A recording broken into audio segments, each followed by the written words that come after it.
Hey guys, today I have a person here who knows everything about teaching English in Thailand, and today she will reply to those common questions. Can non-native speakers find job in Thailand? Can people without experience teach there? Can retired people or people without a degree find jobs? So stay tuned. Right. Share with us what have you been doing recently and how do you find teaching in Thailand?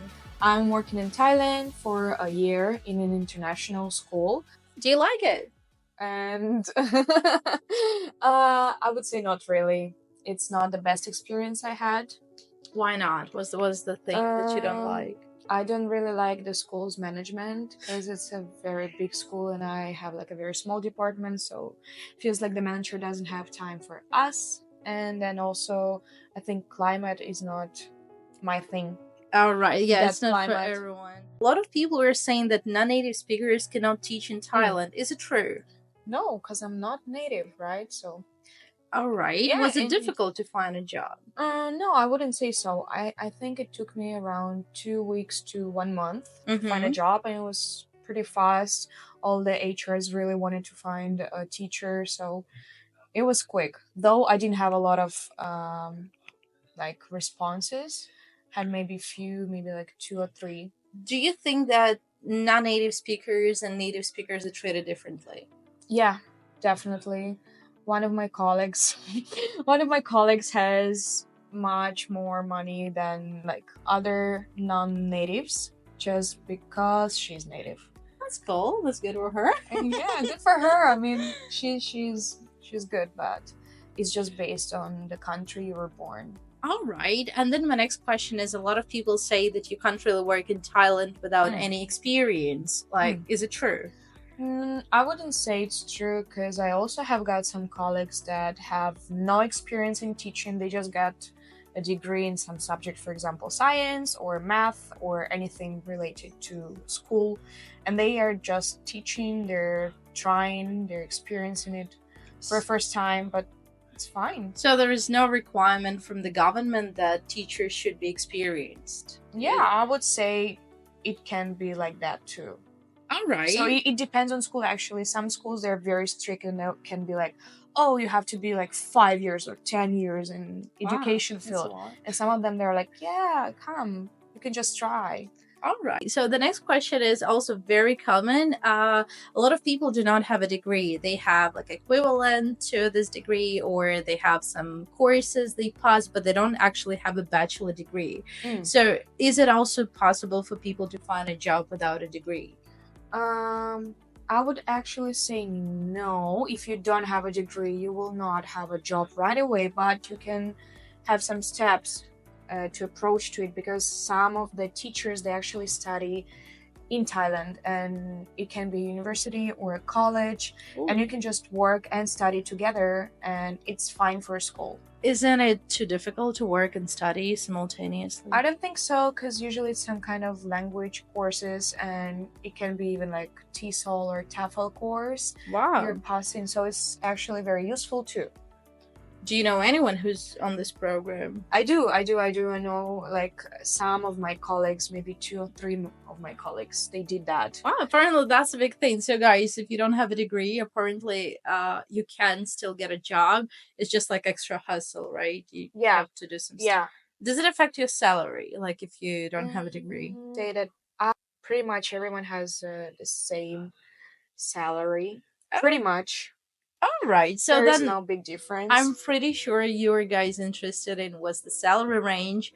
So could you please give us like a rough idea how much non-native speakers and native speakers work, and what is the workload for this amount of money that you have to do? Okay, so I think it will start from maybe 1,000, the very middle one, right? Maybe like 1,600 is the maximum. It's the top. So even if you have like a bachelor degree, a master degree, and lots of like other... Yeah, because actually Thailand, they really enjoy taking those who already worked in Thailand. So if you're fresh new, you have some experience, but maybe in another country, they would be like, oh, he's experienced, but not in Thailand. So lower. Wow, that's a Yeah. little bit unfair. So the top you could get is $1,600. Yeah. And how From the fresh, like from the scratch. And then if you work second year, third year, or any other year, they will give you a little bit more. A okay. little bit more. How much more can you expect like on your second or third or fourth year? Less than $100. That's not much. But it depends on school too, because there are Thai schools, there are international schools, there are very like high level schools all that would right. give you more. I see. So, and how many hours do you have to work to earn this amount of money, and how difficult it is to work actually in Thailand? It's just the same, 8 hours a day, and then it also depends on school. In my school, there are a lot of paperwork, so I don't really like it. But also, I'm a K1 teacher, so I don't have a lot of teaching. So I think I'm teaching like 8 or 9 hours per week. It's a very little amount. That's not much. Yeah, because there are like 30 minutes per class. What sort of paperwork is like reports, like student reports? Yeah, a lot of reports, a lot of some kind of forms for my manager, obviously, the one that yeah, and a lot of like schools policies. You need to sign a lot of papers, you need to send a lot of papers home. Every time we have an event, we have to create a new paper for parents and then for Wow. manager after some conferences. So Sounds like crazy. yeah, a lot of paperwork. I would say it's a different approach, because even like the way they do the lesson plans was weird for me. Yeah, I was almost fighting with my manager because of the lesson planning. What's wrong? Yeah, she just didn't like mine. I was like, what's wrong? She's like, you don't know? I said, I know how to do that. But then she taught me her own way, like her system. You need to know the system. That's what about Thailand. You have to be very polite with parents. You have to know the system of the school. You have to know the system of Thailand, and then you'll do that. So, do you think they're really chilled when it comes to work? Because everyone knows that Thailand is very chilled, very relaxed. And is it the same when you're working with them, or their work ethics is different?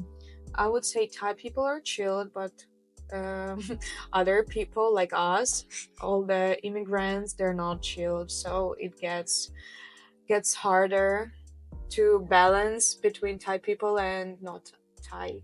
What do you mean by that? Like, what kind of obstacles you had? And Like, I don't know, the attitude towards work, towards people, it can be challenging sometimes. Yeah, but most of the Thai people are fine. They're chilled and they are ready to help, but you need to ask, otherwise they will not help. Yeah, they're too chilled in they're that not way. proactive at all. Yeah, they're not. They're a little lazy, I would say, but just a little.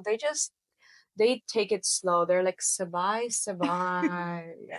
Like in the shop, right? When you come to the shop, they're Yeah. so slow. Yeah. Okay, then I have one more question. What Sure. is the age of teachers who are working with you and working there? Because I know a lot of teachers and a lot of like people from states like UK and other countries, they want to retire, but they still want to keep working. So is it possible for a retired person to find a teaching job in Thailand?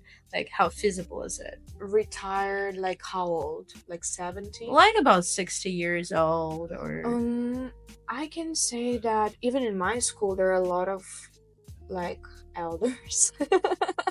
A lot of wise people. Because- There are a lot of people over 40, over 50, and they work there for maybe 20 years. So they started earlier, and then now they're like facing this this age. And then I also know some ladies from Australia that work there, and they're like maybe in their 60s actually. yeah. So I think it also depends, because I've seen this my like with my eyes. I know that it's possible, but it depends. But on you the have school. to be active probably, and like For you sure, have to for be very sure. healthy. Yeah, for sure. active. And it depends what kind of teaching you're doing.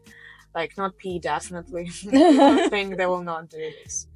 Yeah, I see. So overall, like, what are the legal requirements for employment in Thailand? What sort of documents like do you have to prepare to get the work visa? Okay, so for me it was diploma, and then the transcript of your diploma, and then the like you need to go to your embassy and then legalize these documents, the same documents, these photocopies, and then you just give it all to HR. You give your passport, and then you need to go for a police clearance. You need to give your fingerprints to them so they know you're not a bad guy. And then after all, you get the work permit. It's like a blue book that school gives you, the same like back in our countries. We have a book that has a stamp that, oh, I'm working there, like this. Not like in Vietnam. In Vietnam, you're not given any books. You just have residence permit and work permit, and that's the end. Yeah, well, so work permit and plus all the certified documents, and then after all, you just first you get your visa and then you get your work permit. Wow, that sounds really cool. Yeah, it's not difficult at all, I would say, and it's usually very fast, especially if you have a good HR. So basically, which means again, we go back to people without degree. If you don't have a degree, you just have a different type of visa. Is that right? Yeah. Because you said legal requirement is a visa. Yeah, I know teachers that don't have working visa. They're just tourists or students, and they're still working. You know, it's not very legal, but it's possible. Yeah. Is it a lot of money? It's the same. It's the same amount of money. It's the same amount of money. It's just, I would say it's even less stressed. Mary, I wanted to tell you, when you get the work permit, you will get the tax too. So usually they don't tell you that it's included or excluded in your salary. So usually your salary, for example, let's say 60 something, and then you will get 57 or 55 because you get your work permit, and they will give you this, they will take this 5K for the government, probably. So you have to keep in mind when you're negotiating your salary, this tax thing. Yeah. Because like it's deducted and it's pretty serious. Okay. So when you were looking for a job, did you find it here when you came in Thailand? No, I was back home and I applied from there. And then I came here and I already signed a contract here. So what tips would you give to people who are looking from other countries? Like if they're in a different country and they want to move to Thailand, so what would you suggest them to do? You need to find a perfect timing. I think summer is the best because the school year starts usually or July or August, or like the quarter will start or July or August, because Thai schools, they follow different curriculums. Some of them they follow American curriculum, some of them they follow Thai curriculum, some of them they follow British curriculum. So it also depends on school. Maybe if it's like a Thai school, they will start earlier, so you need to apply earlier. But if it's like I don't know, American curriculum school, they will start in August probably, so you have this time between like June, July till August. Or it's better like in April, right? Even earlier. Yeah, April is like the end of the year for Thai school, so they even March, I would say. March, February is already a good timing for Thai schools. So it also depends where you're applying, right? All right. So technically you can apply all year round then. Yeah, but also we have some kind of, like, I know that HRs in my school, they faced a problem when they needed a teacher, but no teachers are available. Like, they were everyone working. wanted to teach you. No, we had this kind of thing, and HRs were very frustrated. Wow. Yeah, because it was like March, and all the teachers were saying that they work till April because they work in Thai schools. That's crazy. Yeah, that's crazy. That's mad. Because like then you're losing so many opportunities once you stick to one system. So to the floor. So we took a break because Kara had to cough it out. Had to cough it out. I only have 8 teaching hours per week, so I'm not used to talking. Yeah. I talk a lot. The next question is, what tips would you give to people who are applying right now? I know that you applied while you were back home, and first of all, how difficult was it? Did everyone get back to you, or you had to fight for your place? Well, actually, I was lucky enough. One of my friends recommended me one school, and they were in a hurry, so they actually offered me a contract very, very, very fast. Like, I actually, like, bam, I got the contract very fast. And then the other school, I found it by myself in Facebook group. And they also replied very fast, and actually there were only two options. Where did you find a job, and how long it took you to find it? I found my job. I found it in Facebook group jobs in Thailand or something like that. Very easy. But also because my friend is in HR, she tells me that a lot of jobs are on ajarn.com. No, I personally applied on that website a lot, and I know a lot of people applied, but they never get back to you. So it's the really Yeah, I think I point. was lucky enough, and they just replied to me, I think the same day even. Wow. Yeah. I know a lot of people said they struggle. Okay, guys, I hope that this information was useful for you. If you get more questions, feel free to write in the comments, and I hope Kara could give you a hand with this and can give you more assistance, not for free or for free. I'm not too sure. I hope this was useful. Don't forget to hit that like and subscribe buttons, and see you later. Bye bye. Oh, Mary, I wanted to tell you, when you get work permit, you get texts. You get text. You get taxes. Right. When you get a work permit, they usually give you the tax. Okay, one more time.